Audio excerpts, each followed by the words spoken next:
Om.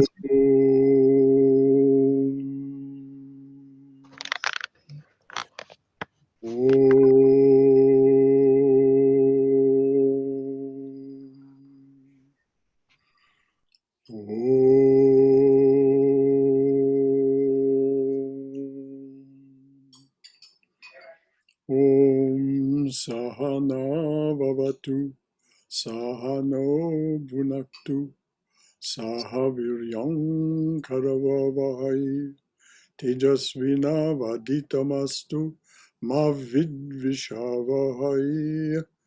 Om Shanti Shanti Shanti. May the Divine Being look over us lovingly as a mother and father. May the Divine Being support and nourish us as a mother and father.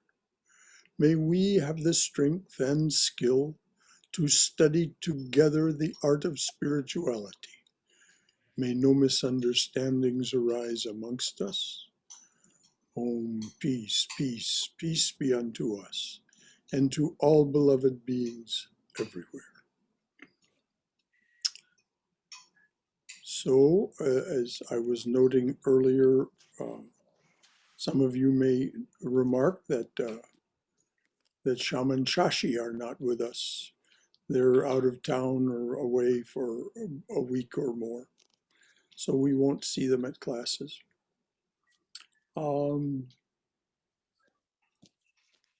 Anything to ask or say before we start the class? All right. We're, of course, studying the life of Sri Sarada Devi, her divine play, as Swami Chaitananda titles his book. We're on the chapter on Mother as a Guru, and we've come to the subhead on doubt and restlessness of the mind. On doubt and restlessness of the mind, which of course is a matter of concern to every spiritual aspirant. So this subsetting begins. Many aspirants suffer from doubt and confusion in spiritual life. Swami, my goodness, Vasudevananda? Yes, Shankara. Swami Vasudevananda had this problem. He recalled, once I returned to Udbodhan from Noakhali,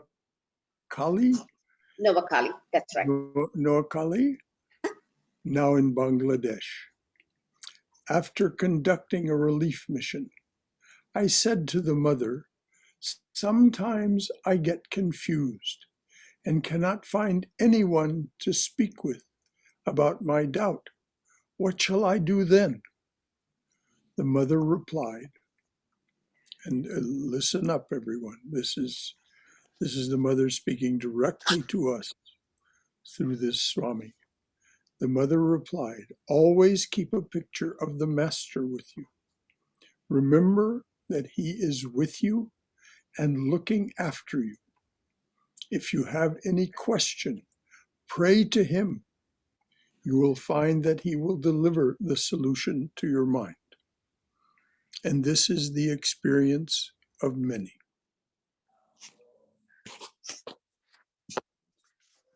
So keep a picture of the Master and Mother.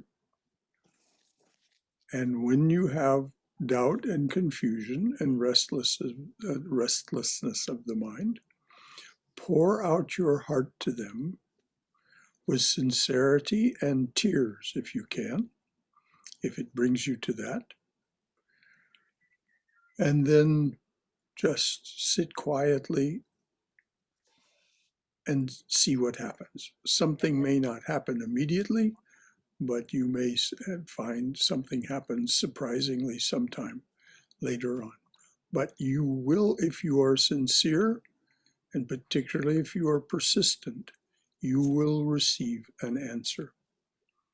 Remember that the Master is with you and looking after you. If you have a question, pray to him. You will find that he will deliver the solution to your mind. He is always within you. Because the mind is extroverted, outwardly turned. Because the mind is extroverted, people do not search within.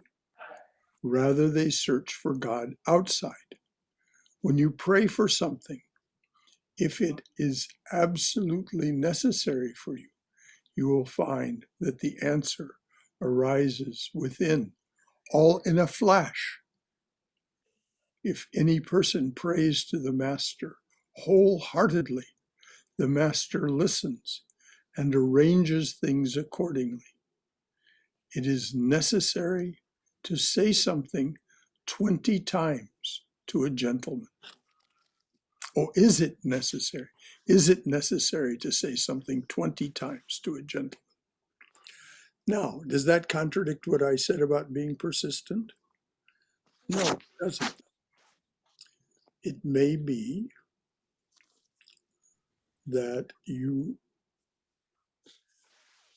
need to repeat something for your own clarification and to get to the point where you're speaking wholeheartedly. Sri Ramakrishna himself said this, be a pest if you must. Be a pest. He called it tamasic bhakti. And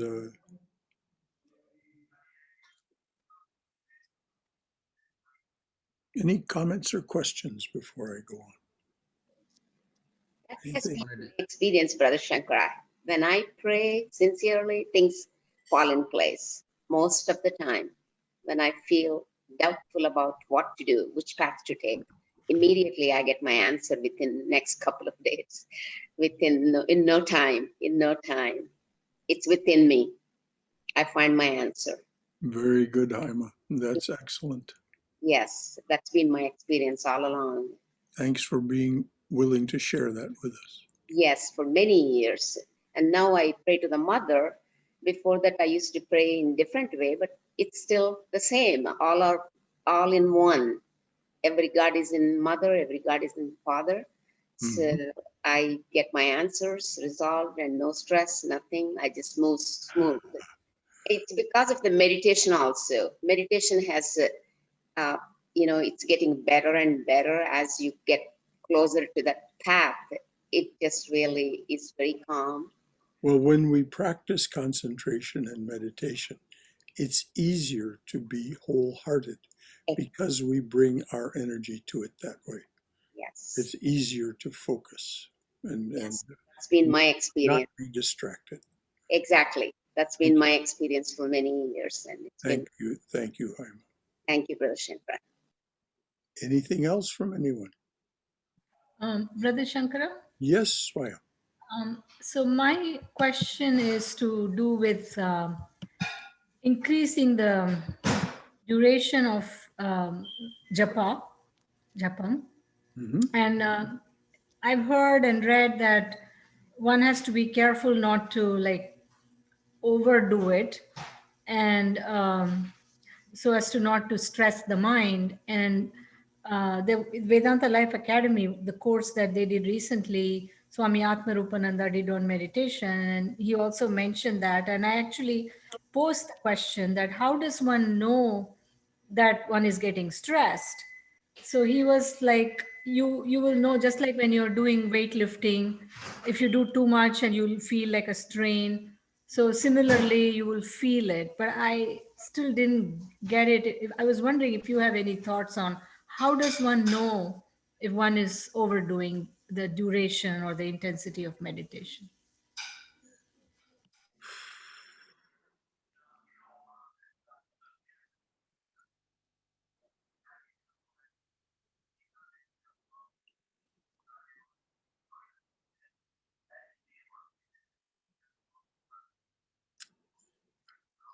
If you go to work in the garden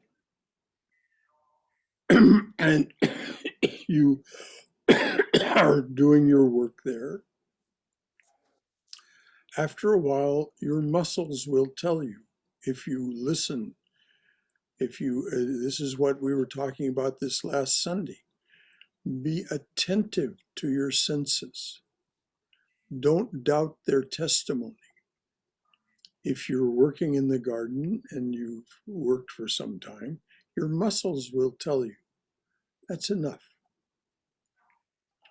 Any more, and you're doing harm to us.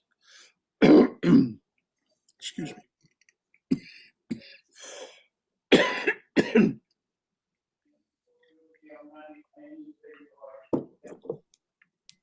The same exact thing is true of the muscles of the mind, as Swami Vivekananda calls them. What is the purpose of overexertion? Impatience.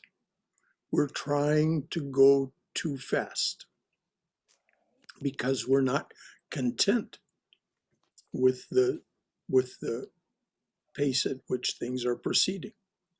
Impatience is itself a distraction. So we must just calmly feel our minds. We should set ourselves a particular number of times or period of time for our regular daily practice, and then exceed that if it's comfortable.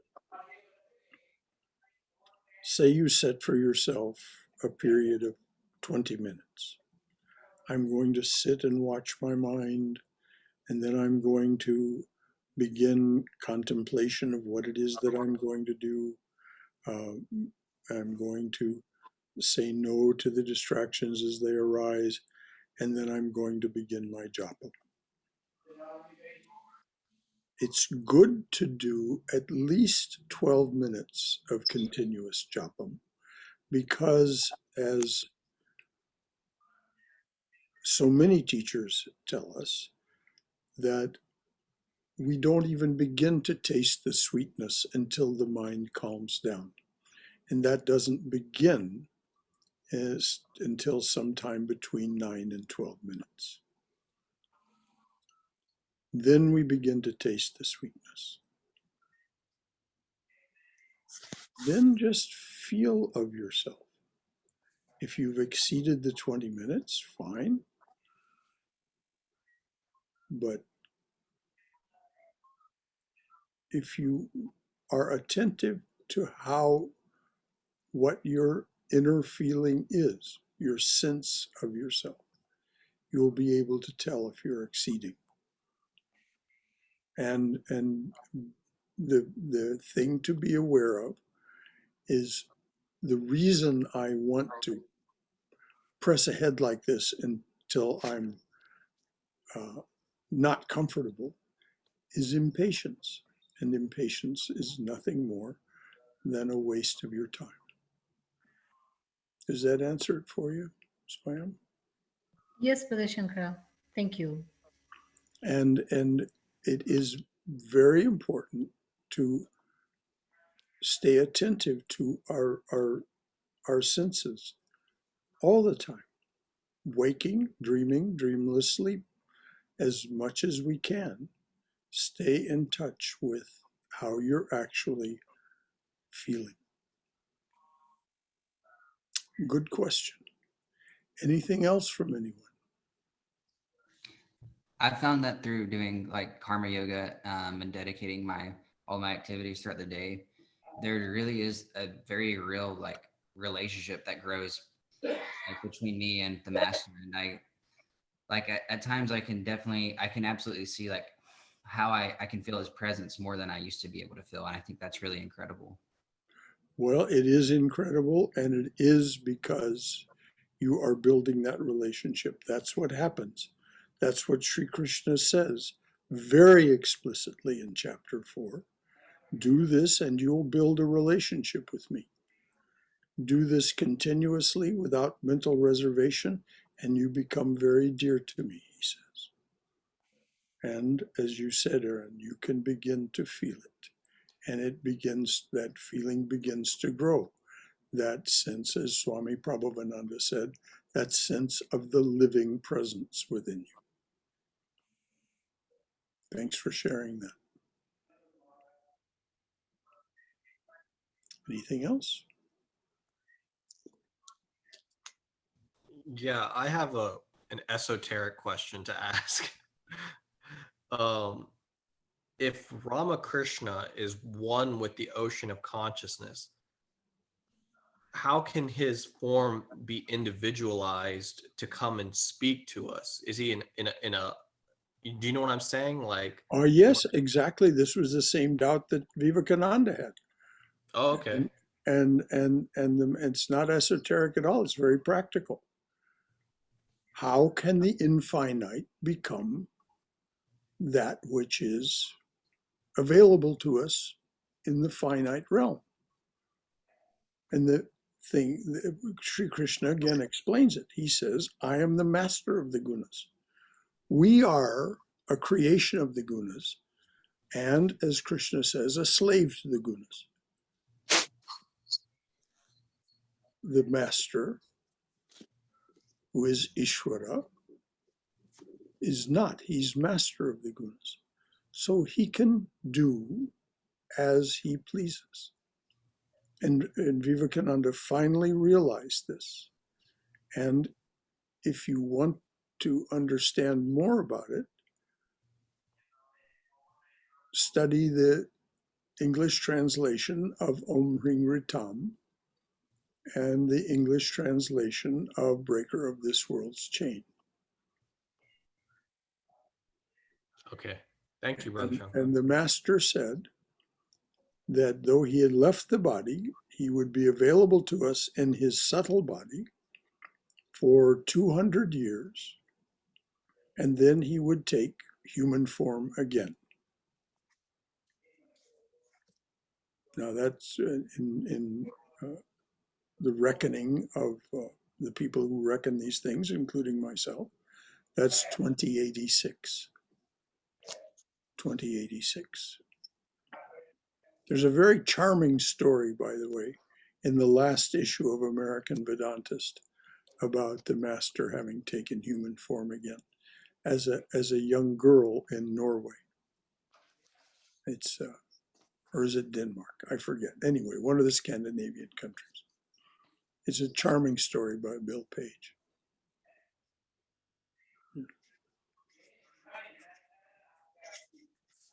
Thank you, Anshu. That is not an esoteric question. It's a very practical question. How can the infinite become available to us in the finite? And the answer is that which is infinite is master of the finite.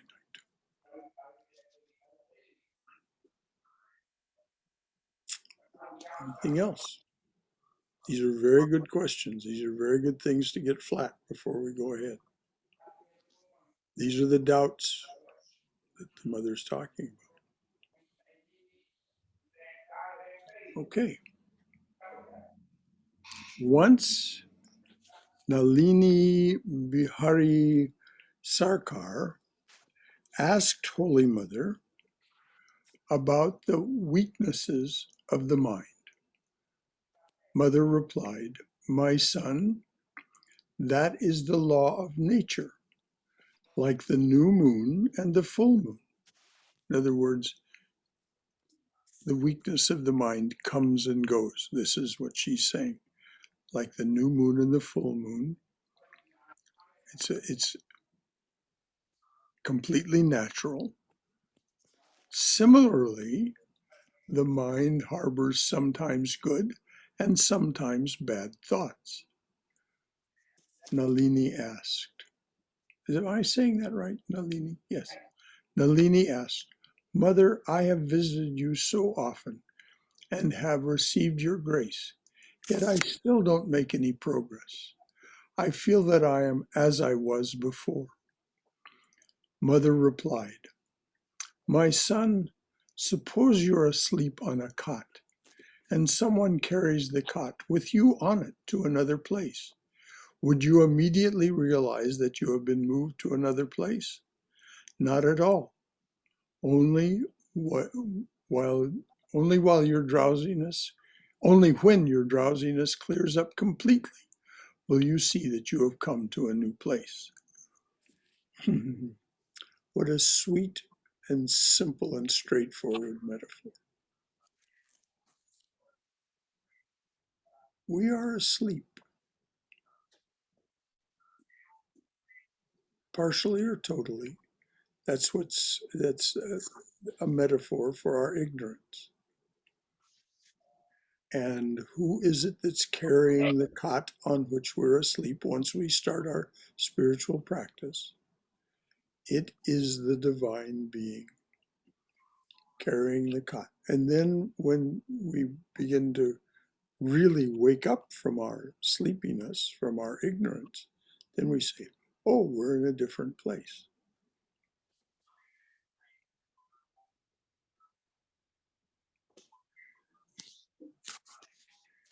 In 1911, Vaikunta of Cuttack received initiation from Holy Mother when she was at Kotar in Orissa. Some years later, he found it impossible to control his mind and said to the mother with great anguish, "Mother, I have no inclination to repeat the mantra anymore because it did not remove the impurities of my mind. I have the same lust, anger, and delusion as before." Holy Mother assured him. Now, I'm going to read his doubts again. This is what he said in his anguish. "Mother, I have no inclination to repeat the mantra anymore because it did not remove the impurities of my mind. I have the same lust, anger, and delusion as before." Holy Mother assured him, "My son, all impurities will go away by repeating the mantra. Pray to the Master." "I am helpless," Vaikunta replied. "Either remove my inner restlessness or take back your mantra. I have no intention of giving you suffering, for I have heard that the Guru suffers if the disciple does not repeat the mantra." Holy Mother's eyes became filled with tears at her disciple's suffering, and she said fervently, "All right.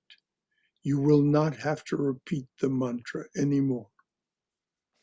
These words frightened Vaikunta, and he thought that his relationship with the mother was severed once and for all.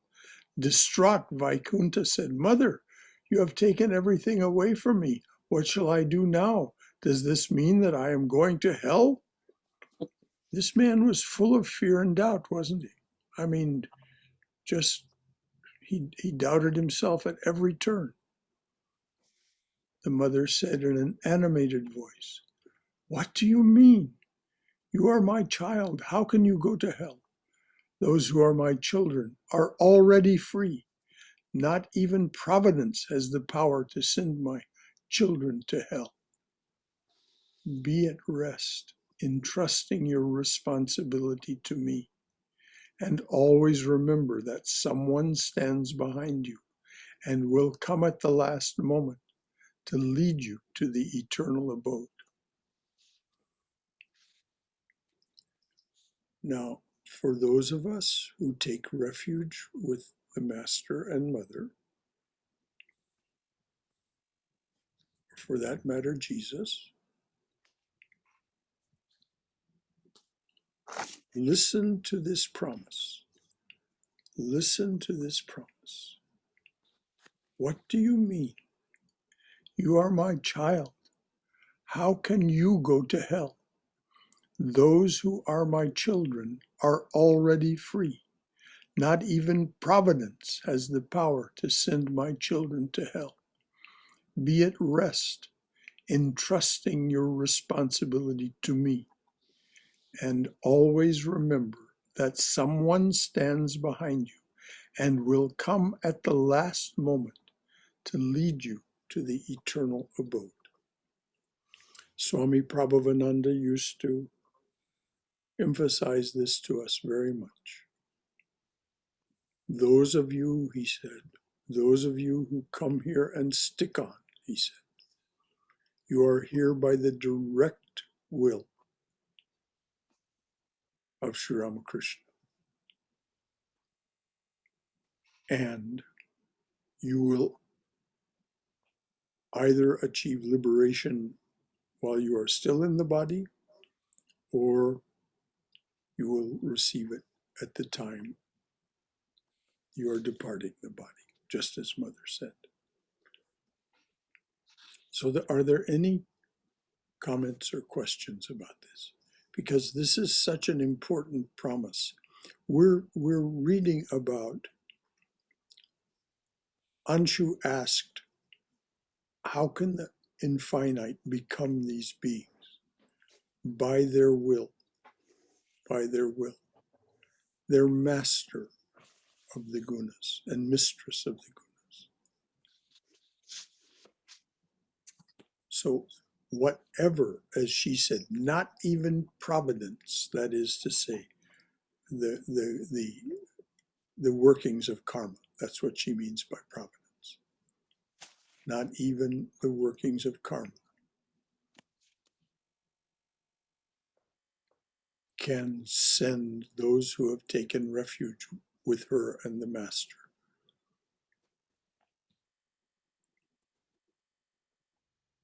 to hell or even to another lifetime.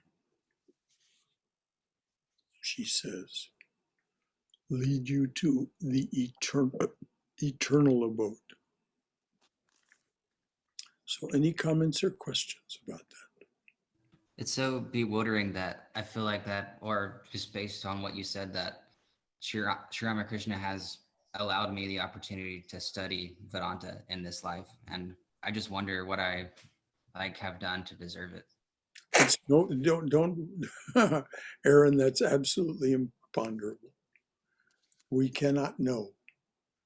We can just celebrate our great good fortune and express our love and gratitude toward how, and this is how it's said in the evening prayer, the breaker of this world's chain. How great was thy sacrifice, freely choosing thy birth in this prison, our iron age, to unchain us and set us free. If we take refuge with them, this is the promise. So we have no idea. Holy Mother said of her wicked brothers, what austerities they must have performed in another lifetime to have been born as my brothers, so that she would, of course, release them at the end of their lives. It's a bit comical, I think, how conniving her brothers could be, yet they had this incredible blessing to be the brothers of Yes, the Holy Mother. exactly. Anything else from anyone? Thank you, Aaron. Yes, Brother Shankara, it reminds me of footprints of Christianity. Footprints is the one which I truly believe in. When God is carrying you, you only see two footprints.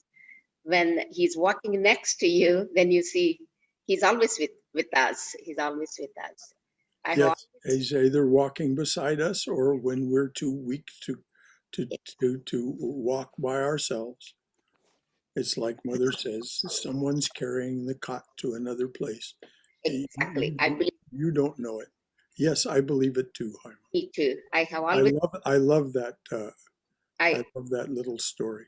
I too like that very much. I believe in that, and it happens to me all the time. Never failed even once. It's always like divine power is always carrying me when I'm in distress. So Very good. Very good. Very good. Very good. it's a wonderful feeling. You're always in peace, always in peace. Very good, dear. Thank you, Brother Shankara. Anyone else? Anything?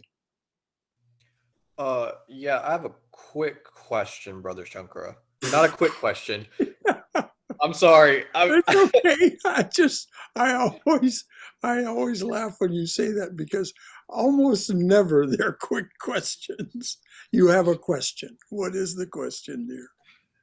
So, I've also been struggling with, depression, sorrow, suffering, lust, such devices, as you know. My question is, I've been reading the Ashtavakra Gita, and does and it consistently says, if you're you are already liberated, but you don't know it, and your delusion needs to be removed from the fact that you are already liberated. So, is that um, belief, or this idea that we are already liberated, is that something that Ramakrishna has bestowed upon us, or is that the reason we're going to go No, to? no, dear. You are the divine being that wanted this experience of manyness. And so you disguised from yourself that you are the divine being. You came up with this elaborate ruse made of the 24 cosmic principles to disguise from yourself that you are Purusha Prakriti, that you are Prakriti untransformed. What Ramakrishna came to do was dispel your ignorance. Now, we can do that through our spiritual practice, and we do that through our spiritual practice. Day in and day out, we make progress, and it's measured by our change in behavior. We don't behave the way we did a year ago, and then a year from now, we'll see, well, the process is accelerating. More things have changed. But we see it in, as Mother says, once we wake up from the cot having been moved. It's the divine being carrying us along. And as Sri Ramakrishna said, if at the last there are still knots of the heart, these things that you mentioned, depression, sorrow, lust, anger, all of these things are knots of the heart. A sincere devotee, this is what Mother was telling this fellow that was in such distress. You're mine. You are my child. I've taken responsibility for you. The divine being that you are, it's within you. That's where Mother is and the Master is. At the last moment, Mother will untie the knots of your heart, and the Master will whisper the mantra of liberation in your ear. And the game will be over. Why? Because that's been your sincere desire, even if you haven't been able to work hard enough to make it happen in this lifetime because of the weaknesses of the mind that Mother was acknowledging. So you are already liberated. You always are and always were the divine being. But for your own reasons, you as the divine being, for your own reasons, out of a sheer love of being and doing and creating and sharing. You created the day of Brahma, or in other terms, the 24 cosmic principles, which is this elaborate dream. Isn't it elaborate? Look around yourself. It's amazing. It's astounding.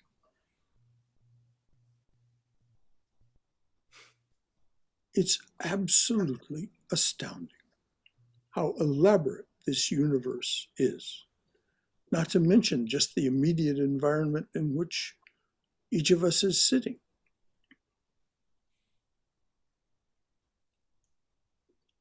Out of that sheer love of being and doing and creating and sharing,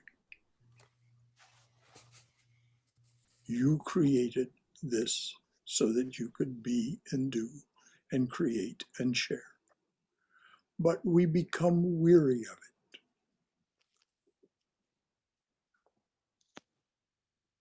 But that doesn't mean that we're trapped here. It means that once you become weary and your desire to be free becomes deep and sincere, then freedom is assured. That's what the mother is saying. So you're asking very good questions, Anshu. And please, you don't have to preface them by saying it's a quick question. That's what makes me laugh, because you're by some sort of little way of apologizing for asking a question. I just have a quick question. No, you have a question. You don't have to say that. You can if you like. No, I'll stick It'll with that. always raise a chuckle from me. All right. Thank you, Brother Shankara. All right. Anything else from anyone? Brother Shankara, Yes, dear.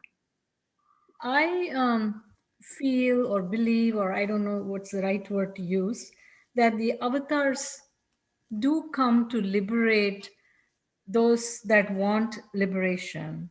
If we just hang on to their feet, so to speak, um, I mean, I'm not a Sanskrit scholar by any means, but the one of the Gita verses where Krishna says that I come repeatedly to establish dharma. If one takes And to free free, the what? Those who have been living in a mistaken way. To free it's sometimes translated as sinner. And to free the sinner. right? I think I also read somewhere, or maybe what I understood was that the biggest dharma is attainment of liberation.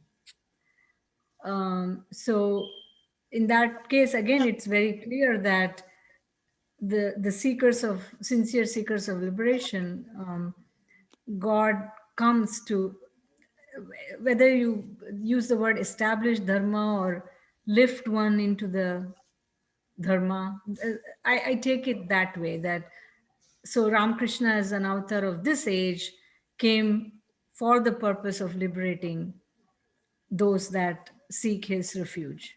Yes. And there were many others in this age that attained this state, and in a loving and such a heartwarming gesture, Ramana Maharshi gave liberation to his cow so that she wouldn't have to go through all of that evolution to finally be liberated as a human being.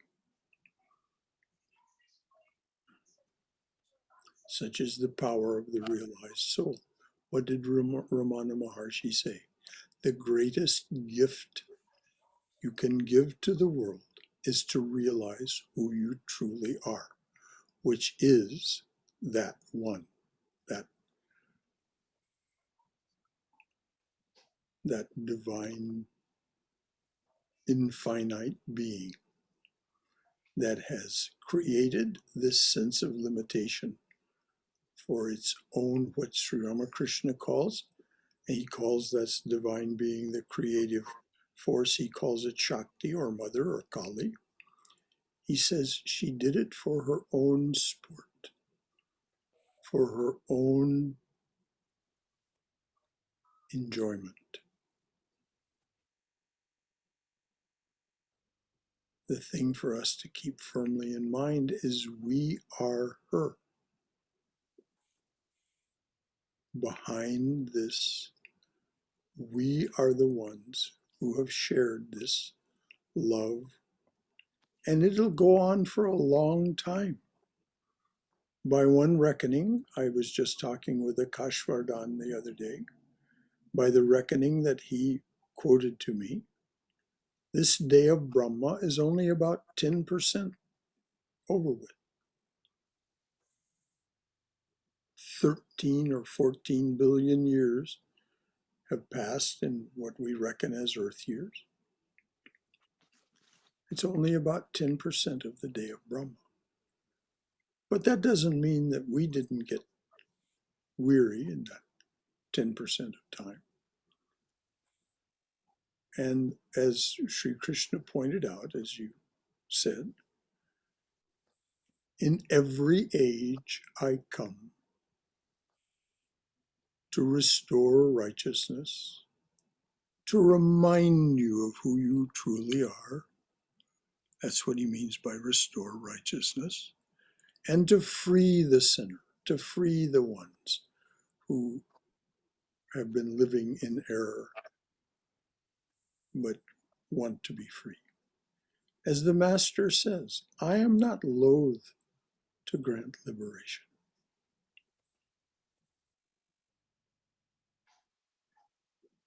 He showered it during his lifetime. When he went to the Panahati festival, the story in the Ramakrishna order is that everyone that his glance fell on at that Panahati festival was liberated. And he went for a couple of years. Thousands of people were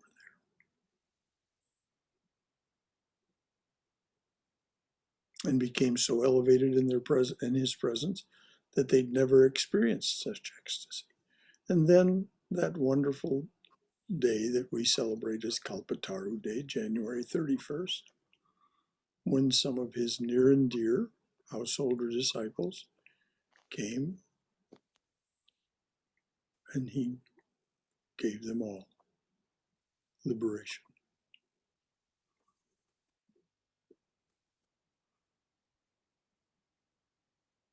Thank you, Brother Shankara.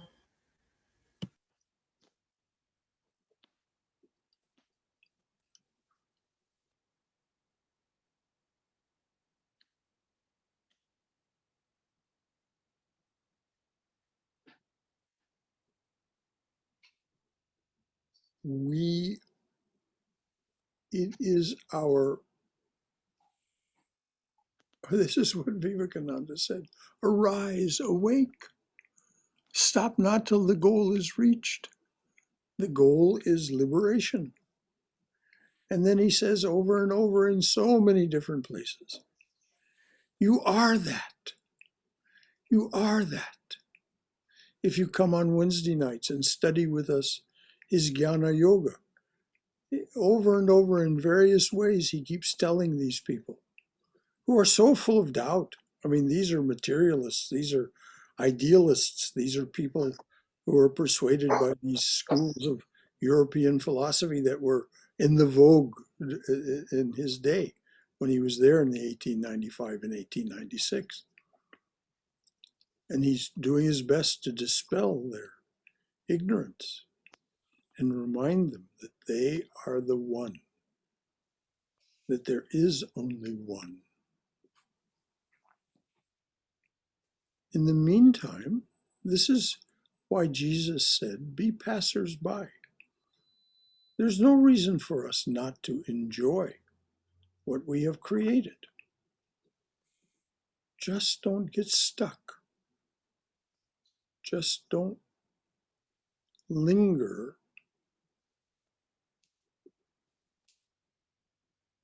But if we take refuge with the Divine Mother, she will, as it says in the Chandi, carry us across the ocean of samsara, devoid of attachments.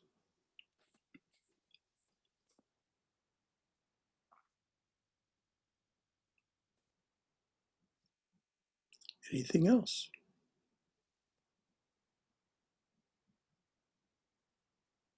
Okay. On a different occasion, Holy Mother assured another depressed disciple, "You may not be able to practice japa regularly, but the master will have to come, to receive you at the final moment. He himself promised this. He himself promised this to me. Can his words be otherwise? Do whatever you like and enjoy your life."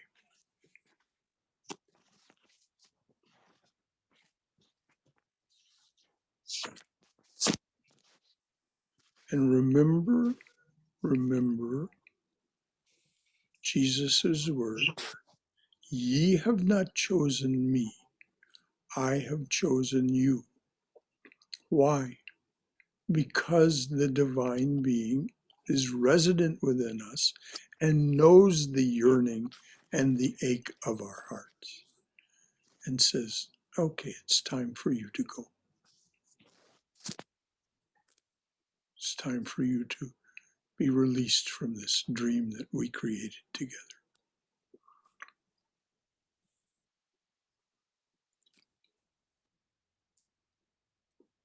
Swami Mukteswarananda, a disciple of the Mother, was passing through a dry spell.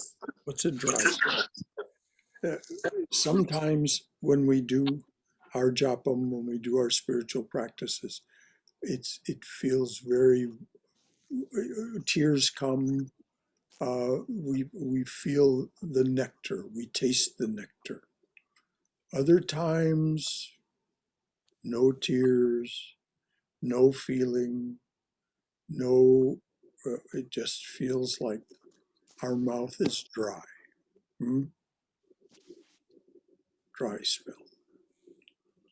Swami Mukteswarananda, a disciple of the Mother, was passing through a dry spell, which is also called the dark night of the soul.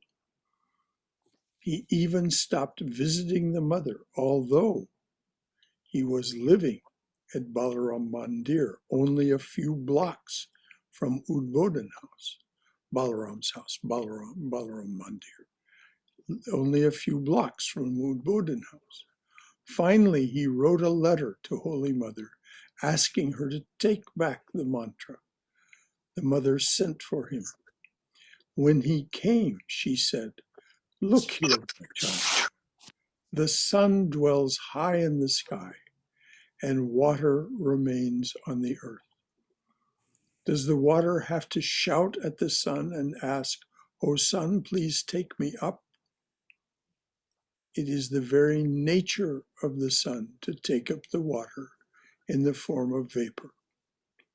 Let me assure you." Now, I'm going to read that over from the beginning. Let's just internalize the metaphor here. It is so poetic.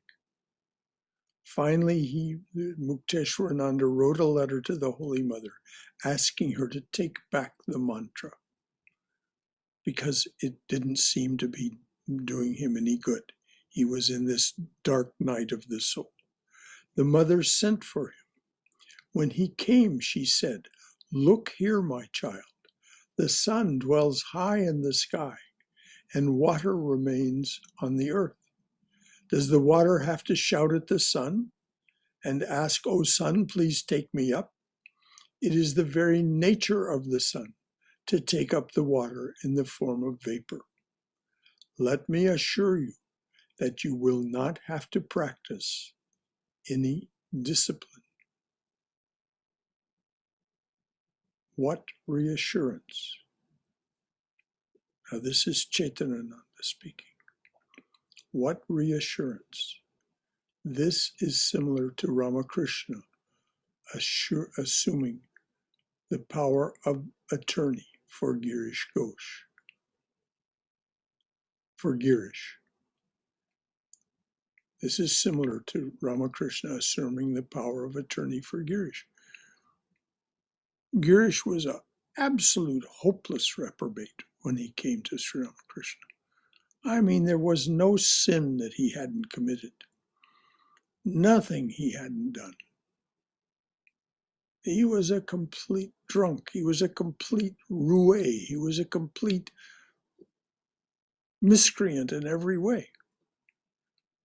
Sri Ramakrishna said, well, so Girish asked him for spiritual instruction after some time. And the master said, do this. And Girish said, oh, I can't do that. So the master gave him a simpler instruction. No, I can't do that either. So he said, just do this. No, I get up in the morning and start drinking. I can't do that. So the master said, all right, give me your power of attorney. Take refuge in me, in other words. Give me your power of attorney. Girish said, oh, yeah, I'll be happy to do that. He didn't realize that now, like the water being taken up as vapor by the sun, that the natural course of his life was going to change because Sri Ramakrishna had the power of attorney. And so, over a period of just a few years, Girish Ghosh became a saint. He left behind all of his reprobate ways. This is what Sri Ramakrishna is saying when he says this is similar to Ramakrishna assuming the power of attorney for Girish. Christ told his disciples that as long as they were with the bridegroom, meaning himself, they should enjoy festivities. He encouraged them, saying, in the world we shall have tribulation, but be of good cheer. Why? Because he had overcome the world for them. Similarly, Holy Mother also gave joy and rest to her disciples who were overwhelmed by various responsibilities in this world.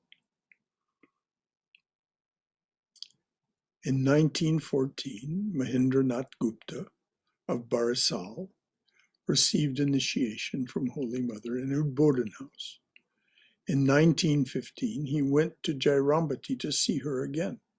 He thought that he would attain merit by practicing japa and meditation in the mother's house. After the first day, when he went to bow down to the mother, she said to him, you have come to the mother.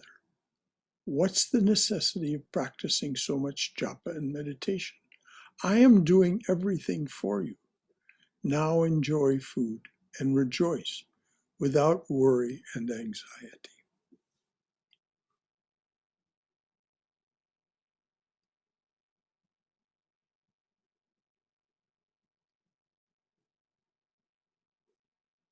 Take refuge in them. Do your spiritual practices as best you can and enjoy the life that you came to live, understanding that if you sincerely wish that this be the end of it,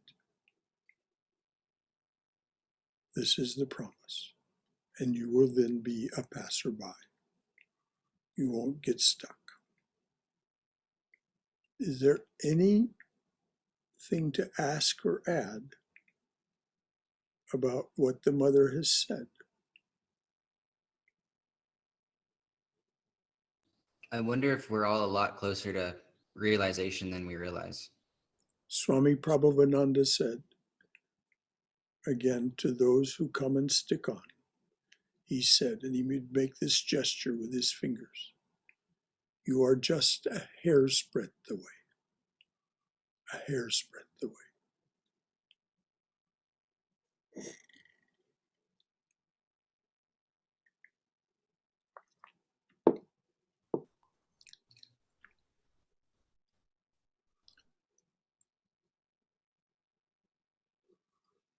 Ye have not chosen me, I have chosen you. Why? Because I have heard the cry of your heart. I have heard that you wish this to be over, this embodiment, this imprisonment within this being a slave to the gunas.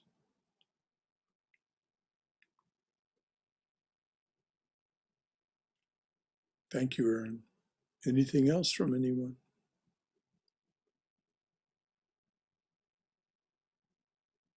Okay. Now enjoy food and rejoice without worry and anxiety. A disciple is supposed to be blessed and uplifted by the company of the Guru. In 1907, at Jairambati, the mother advised Brahmachari Girija, my son, it is not necessary to practice japa in the Guru's house.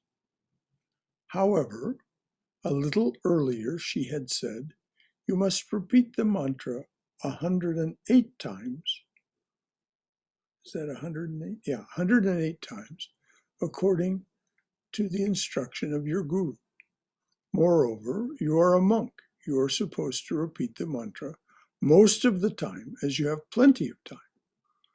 Girija asked, shall I not repeat the mantra 100 times as you ask me to do during initiation? The mother replied, yes, it will be enough if you repeat the mantra 108 times in the place of your Guru and not more. Now, if we stop and think about it, the mantra takes a second or two to repeat. The initiation, the Diksha mantra. Doesn't take long at all. So 108 times, it's not much. But what will happen as you practice your mantra, you will gain a taste for it. And as Swayam asked earlier, there'll be a desire to do it more. How much is too much? Well, the answer was given as best it could. Listen carefully to yourself so that you don't overdo. Because there's nothing within time, space, and causation that is purely one thing or the other. The mantra can strain the mind, can put a strain on the nervous system if you overdo it.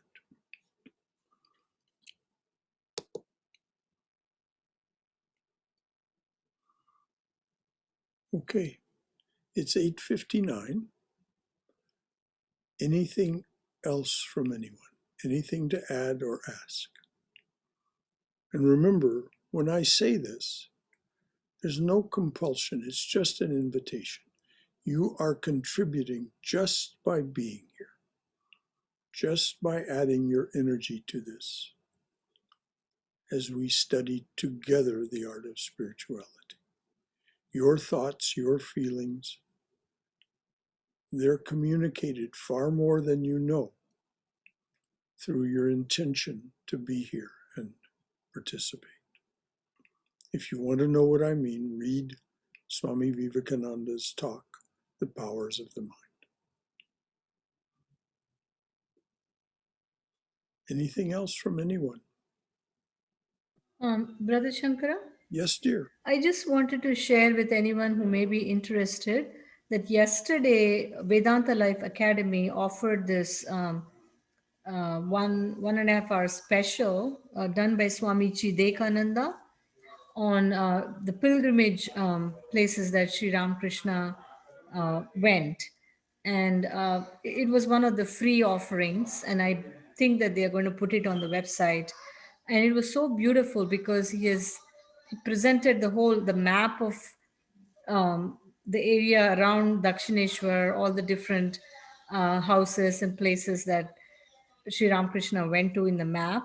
And then he gave close-up views of Mother Kali in the names, which I don't remember off the top of my head, but the various the Kali in the Kali temple at Dakshineshwar, some other nearby temples, and a little bit of history on how the statue was made, who made the statue. It's a very interesting presentation. So I thought I would just share with. Thank you so very much. And I'm sure it will be posted on the website. For those of you who don't know, Swami Chidekananda is the younger brother of Swami Harinamananda. Swami Harinamananda is the resident minister at the Vedanta Monastery and Society in San Diego, California. He's visited here before, will visit again now that traveling is becoming more possible. Just when, I don't know, but he will. His brother Chidekananda is an editor for Prabuddha Bharata and works in Kolkata. He has been researching this for months and is a master of audiovisual presentation. Chidekananda, just a master of audiovisual presentation. So what Swayam just said, I've been hearing both from Chidekananda himself and from Harinamananda about his work on this project. And I'm glad it's come to this fruition. And you will be very gratified and uplifted by the fruits of his work if you choose to go to the Vedanta Life Academy website and find this, as she said, free offering. Thank you, Swayam, for mentioning that. And I'm so glad to know it's come to this. He's published some articles in Prabuddha Bharata, but it's just like him to have made an audiovisual presentation of it. He's a delightful man, by the way, Chidekananda. Yes, it was very pleasant. I've known him since, literally, I've known him since he was a babe in arms, when his parents first brought him and, in those days, Prasun Nayak, who became Swami Harinamananda. These two boys both became monks of the order, sannyasins, swamis of the order. And they're both among the bright lights, because they're raised in a thoroughly Indian family.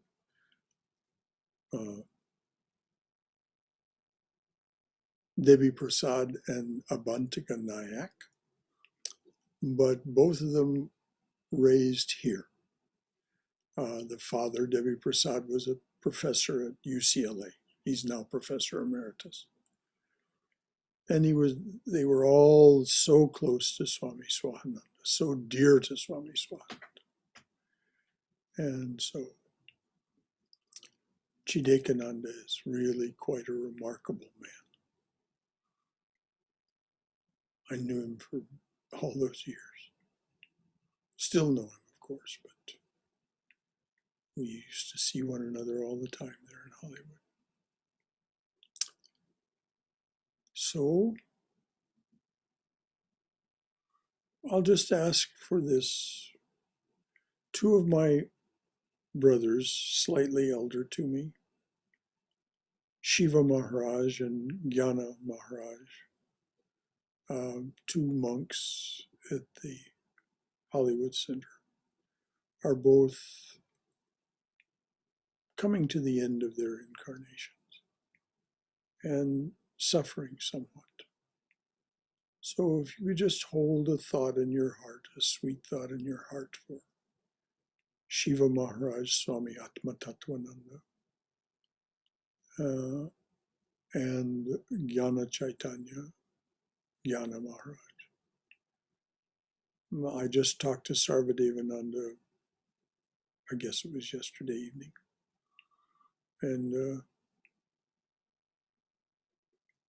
they're both in some difficulty toward the end of their lives. So if you can just hold a sweet thought for them, that would be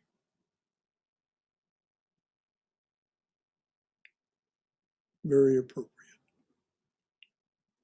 Anything else from anyone? I'm so glad you brought that up, Swayam. Thank you. Thank you, Brother Shankara.